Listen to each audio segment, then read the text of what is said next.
Hello guys, welcome back to our channel. இன்றைக்கி நம்ம வீடியோவில் ஹரியாலி சிக்கன் எப்படி பண்ண போகிறோன்னு பார்க்க போகிறோம். இந்த வீடியோவில் காமிச்சிருக்க எல்லா ப்ராடக்ட்ஸுமே நான் அமேசான்லேருந்து பர்ச்சேஸ் பண்ணியிருந்தேன். எல்லாமே பிலோ 300. டிஸ்கிரிப்ஷனில் இதோட லிங்க் எல்லாமே தரேன், செக் பண்ணி பாருங்கள். ஹரியாலி சிக்கன் எப்படி பண்ணலான்னு பார்த்துக்கலாம். ஸோ ஒரு கடாயில் வந்துட்டு எண்ணெய் ஊற்றி பட்டை, லவங்கம், ஏலக்காய், இலை இதெல்லாமே போட்டு தாளிச்சிக்கலாம். Hariyali chicken or green chicken. So இது வந்து க்ரீன் கலரில் தான் வரப்போகுது.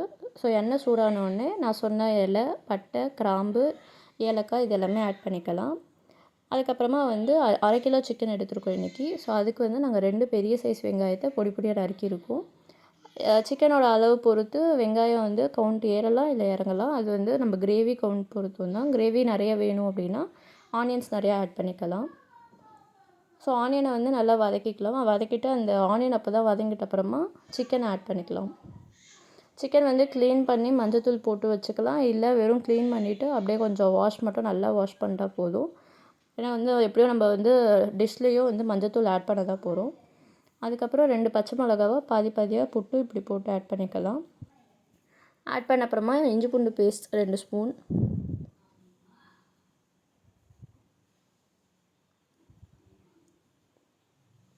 ஸோ இஞ்சி பூண்டு பேஸ்ட் போட்ட அப்புறமா அந்த ஸ்மெல் போகிற வரைக்கும் நல்லா வதக்கிக்கலாம். அதுக்கப்புறமா மஞ்சத்தூள், மிளகாய்த்தூள், கரம் மசாலா ஆட் பண்ணிக்கலாம். இந்த ப்ராடக்ட்ஸ் எல்லாமே வந்து நல்லாவே இருக்குது குவாலிட்டி. அது எல்லாமே வந்து நான் அமேசானில் வந்து பர்ச்சேஸ் பண்ணும்போது எனக்கே தெரியாது நான் எப்படி இருக்கும் அப்படின்னு தான் யோசித்தேன். ஆனால் ப்ராடக்ட்ஸ் எல்லாமே வந்து நல்லாயிருக்கு. 200 300க்குள்ளே அப்படின்றதுக்கு இது ஒர்த்தாக தான் இருந்தது. ஸோ மஞ்சத்தூள் ஆட் பண்ணியாச்சு, மிளகாத்தூள் அண்ட் கரம் மசாலா. நாங்கள் வந்து வீட்டில் அரைச்ச மிளகாத்தூள் தான் ஆட் பண்ணோம். ஸோ அதுலேயே தனியாத்தூள் இருக்கிறதுனால நாங்கள் வந்து தனியாத்தூள் எதுவும் எக்ஸ்ட்ரா ஆட் பண்ணலை. நீங்கள் வெறும் சில்லி ஆட் பண்ணுறதா இருந்தால் தனியாத்தூள் கொஞ்சம் ஆட் பண்ணிக்கலாம். இது கூட சால்ட் ஆட் பண்ணிவிட்டு கொஞ்சமாக தண்ணி விட்டு இந்த சிக்கனை நல்லா வேக வைக்கிற அளவுக்கு தண்ணி ஆட் பண்ணிட்டா போதும். அது வேகிற கேப்பில் மிக்சியில் 1 கை அளவு புதினா, 1 கை அளவு கொத்தமல்லி, 3லேருந்து 4 பச்சை மிளகா, காரத்துக்கு ஏற்ப தான் பச்சை மிளகா. ஸோ 3லேருந்து 4. அதுக்கப்புறம் கொஞ்சம் நேரம் தண்ணியில் ஊற வச்ச முந்திரி. நாங்கள் ஒரு 7லேருந்து 8 முந்திரி பீஸ் எடுத்துருக்கோம். முந்திரி வந்து அந்த பேஸ்ட்டாக இதுவாக்கிறதுக்கு தான். அப்புறம் கர்ட் இதெல்லாமே போட்டு நல்லா அரைச்சி எடுத்துக்கலாம். அந்த அரைச்ச க்ரீன் பேஸ்ட்டை இந்த கிரேவிலையும் ஆட் பண்ணிவிட்டு கிரேவி அகெயின் உங்களுக்கு அதிகமாக வேணும் அப்படின்னா தண்ணி ஊற்றி ஆட் பண்ணிக்கலாம்.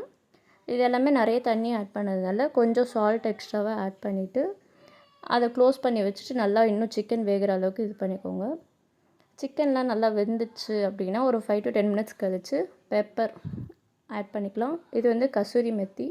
இது வந்து உள்ளங்கையில் வச்சு நல்லா இந்த மாதிரி க்ரஷ் பண்ணி எடுத்திங்கன்னா அதுவே தூள் மாதிரி ஆகிடும்.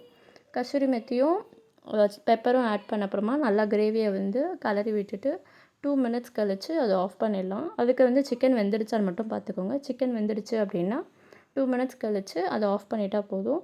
நம்ம hariyali chicken or green chicken ready ஆகிடுச்சு. ஸோ இந்த ஹரியாலி சிக்கனை வந்து பிரியாணியோட சைட் டிஷ்ஷாவோ இல்லை ஒரு ட்ரையாக பண்ணுறீங்க அப்படின்னா ஒரு ஸ்டார்டராகவும் சாப்பிட்லாம். நாங்கள் வந்து பிரியாணி இல்லை சப்பாத்திக்கு தான் இது வந்து யோசித்து பண்ணியிருந்தோம். மறக்காமல் நீங்களும் இந்த ரெசிபியை ட்ரை பண்ணிவிட்டு கமெண்ட் பண்ணுங்கள்.